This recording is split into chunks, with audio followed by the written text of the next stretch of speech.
देह देवाचे मंदिर, आत आत्मा परमेश्वर. जशी उसात हो साखर, तसा देहात हो ईश्वर. जसे दुग्धामध्ये लोणी, तसा देही चक्रपाणी.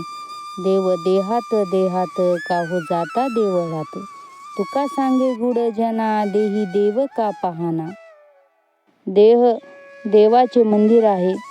देव आपल्याला आपलं चैतन्य स्वरूप, आपण निर्मळ अंतःकरण ठेवल्यानंतर जसं चैतन्य स्वरूप देवाचं जागृत होतं, तसंच आत आत्मा म्हणजे हे आपला परमेश्वराचं स्वरूप आहे आणि आपला देह म्हणजे आपलं मंदिर आहे. जशी उसात हो साखर आपल्याला दिसत नाही, तसंच आपल्याला ईश्वराचं स्वरूप दिसत नाही, पण आपण निर्मळ अंतःकरण जोपर्यंत करत नाही तोपर्यंत ईश्वर आपल्यात वास करत नाही.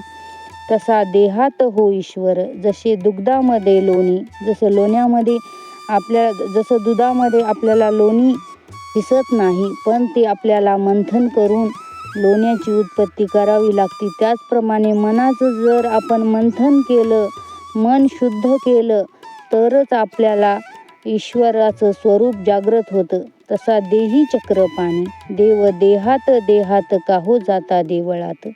तुका सांगे मूढ जना, देही देव का पाहना.